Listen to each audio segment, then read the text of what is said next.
Hello दोस्तों, नमस्कार। स्वागत है आप सभी का। तो ये आधुनिक भारत का डिस्कशन है। तो आइए शुरू करते हैं। निम्नलिखित में से प्रथम कर्नाटक युद्ध का कौन सा तात्कालिक कारण था?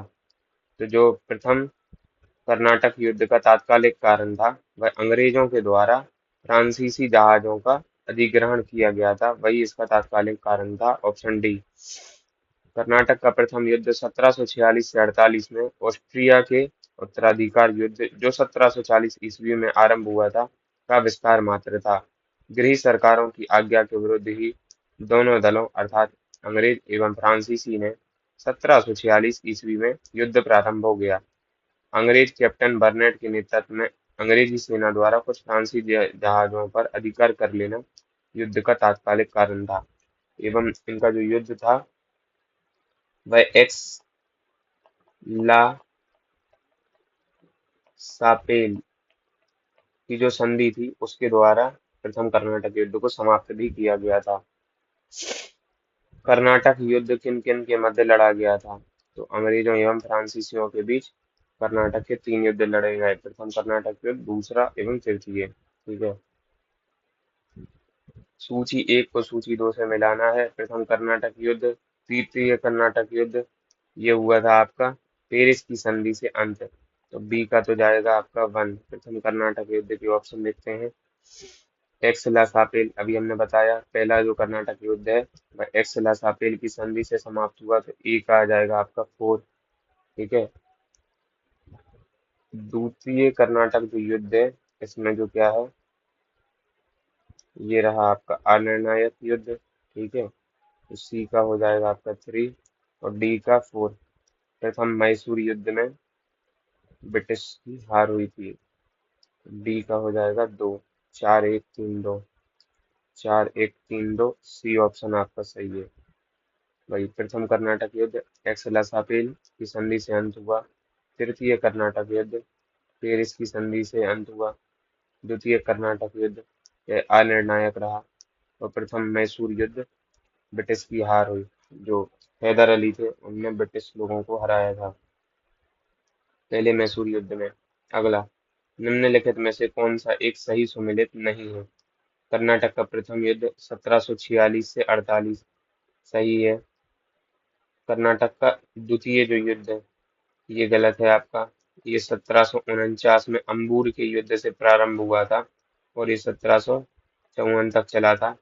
यहाँ पर फिर पांडिचेरी की संधि के तहत द्वितीय कर्नाटक युद्ध को समाप्त किया गया था। कर्नाटक का तीसरा युद्ध 1758 से 63 तक चला एवं अंत में पेरिस की संधि से यह भी समाप्त हुआ। पानीपत का तीसरा युद्ध 1761 में अहमद शाह अब्दाली अहमद शाह अब्दाली एवं मराठों के बीच हुआ था 1761 में। पहला आपको याद ही होगा, बाबर एवं इब्राहिम लोदी के बीच पानीपत का प्रथम युद्ध। दूसरा हुआ अकबर की तरफ से हेमू सॉरी अकबर की तरफ से अकबर और हेमू के बीच, जिसमें अकबर की तरफ से बैरम खान ने युद्ध किया था। 1556 में हुआ था दूसरा युद्ध और तीसरा 1761 में। इसमें एक पॉइंट याद रखने वाला है, भारत में अंग्रेजों और फ्रांसीसियों के बीच लड़े गए युद्ध को कर्नाटक का युद्ध के नाम से जाना जाता है। अंबूर का जो युद्ध है के संदर्भ में कौन सा कथन सही नहीं है? एक तो पहला ही स्टेटमेंट जो है ये सही नहीं है। ये 1749 में लड़ा गया था, जो कि 1752 दिया, ये गलत है। इस युद्ध में मुजफ्फर जंग चंदा साहब फ्रांसीसी सेना ने मिलकर अनवरुद्दीन का मुकाबला किया था, ये स्टेटमेंट आपका सही है। इस युद्ध में अनवरुद्दीन की सेना को हार का सामना करना पड़ा था, ये भी आपका सही स्टेटमेंट है। तो जो आपका ये है डी केवल एक, ये आपका गलत है। ठीक है। कर्नाटक में उत्तराधिकारी को लेकर 1749 में अंबूर का युद्ध लड़ा गया, जिसमें एक तरफ कर्नाटक का नवाब अनवरुद्दीन था तथा दूसरी तरफ दुपले के नेतृत्व वाली फ्रांसीसी सेना चंदा साहब और मुजफ्फर जंग की संयुक्त सेना थी। इस युद्ध में अनवरुद्दीन की पराजय हुई और वह मारा गया, अतः केवल कथन एक सही नहीं है। निम्नलिखित में से कौन सा प्रथम यूरोपीय व्यक्ति था जिसने भू अर्जित क्षेत्र के उद्देश्य से भारतीय राजाओं के झगड़ों में भाग लेने की नीति आरंभ की। तो वो प्रथम यूरोपीय था डुप्ले। ठीक है, जो सबसे प्रथम था वह था डुप्ले। इसने ही सहायक संधि को भारत में इंट्रोड्यूस किया था। ठीक है, डुप्ले ने पहली बार वे हथकंडे प्रयोग किए जो भारत को जीतने के लिए अंग्रेजों के मार्गदर्शक बने। डुप्ले प्रथम यूरोपीय था जिसने भू क्षेत्र अर्जित करने के उद्देश्य से भारतीय राजाओं के झगड़ों में भाग लेने की नीति आरंभ की। यह डुप्ले ही था जिसने पहली बार यूरोपीय सेना को भारतीय राज दरबारों में भारतीय व्यय पर नियुक्त करवाया था तथा जिसने पहली बार यूरोपीय हितों के लिए भारतीय राजनीति में हस्तक्षेप किया तथा भारत में यूरोपीय साम्राज्य की नींव रखी। उसके बारे में जी.बी. मालेसन ने लिखा है, उसकी योजनाओं का प्रभाव उसके जाने के पश्चात भी रहा। वह भूमि जिसे उसने अपनी सूझबूझ से जोता और उर्वर बनाया था, वह क्षमता जो उसने दर्शाई, उसके लौटने के तुरंत बाद उसके प्रतिद्वंदियों ने उपयोग की तथा उससे अत्यधिक लाभ उठाया। भारत में फ्रांसीसियों ने अपना सबसे पहला कारखाना निम्न में से किस स्थानों में लगाया था? तो सूरत में लगाया था 1664 में। सबसे अंत में लगाया था फ्रांसीसियों ने कारखाना। लुई 14वें के मंत्री कुलबर्ट द्वारा 1664 ईस्वी में फ्रांसीसी ईस्ट इंडिया कंपनी की स्थापना हुई, जिसे भारत में कंपनी फ्रेंकोइस और ले कॉमर्स देश इंडिस कहा गया। तो इसी के तहत इन्होंने 1668 में जो है पहली फैक्ट्री सूरत में लगाई थी।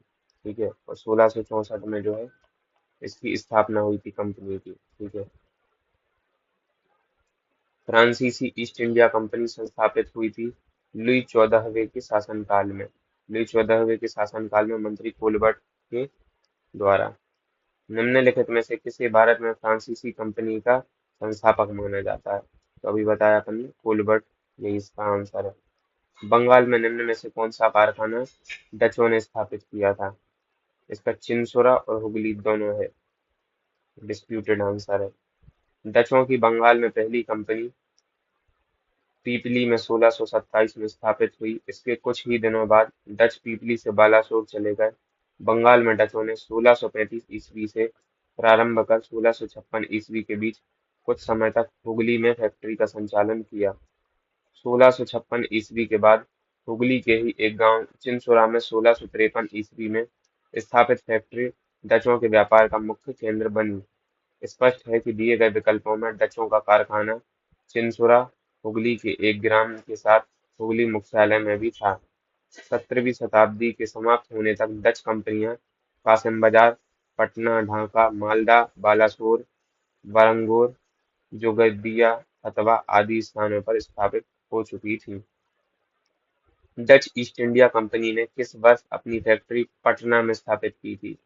1632। बीपीएससी का सर्वश्रेष्ठ फेवरेट क्वेश्चन। 1632 में पटना में डचों ने अपनी पहली फैक्ट्री स्थापित की थी। इसका उत्तर होगा बी।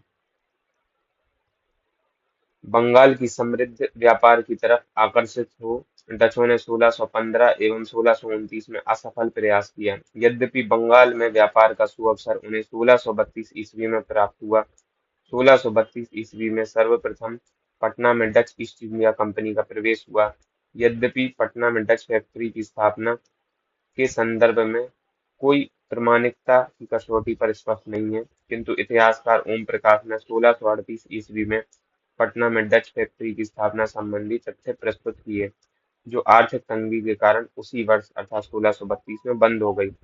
वर्तमान में डच फैक्ट्री का वह स्थान पटना कॉलेज के नाम से जाना जाता है। डच ईस्ट इंडिया कंपनी ने किस वर्ष पटना में अपना कारखाना स्थापित किया था? वही 1632। ये काफी टफ क्वेश्चन था, बहुत कम लोगों को याद रहेगा। डचों द्वारा भारत में खोले गए कारखानों की स्थापना एवं वर्ष इस प्रकार है। विमलीपत्तनम में 1641 में, कराईकल में 1645 में, कोचीन में 1663 में और चिनसुरा 1653 में। आपके लिए इम्पोर्टेंट ये होगा कि किन स्थानों पर फैक्ट्रियां स्थापित हुई वो देखा जाए। विमलीपत्तनम में, कराईकल में, कोचीन में और चिंसोरा में। इसमें जो है डचों की फैक्ट्रियां थी। बाकी सन वगैरह इतने याद नहीं करनी चाहिए। फ्रांसीसी दक्कन में शक्ति आंदोलन स्थापित करने में असफल रहे क्योंकि डुप्ले सक्षम सेनापति नहीं था। अंग्रेजों की फौज शक्तिशाली थी। भारतीय लोग फ्रांसीसियों को पसंद नहीं करते थे। पांडिचेरी सामरिक केंद्र था। इसका जो आंसर है वह होगा बी, अंग्रेजों की फौज शक्तिशाली थी। आज के लिए इतना ही, धन्यवाद।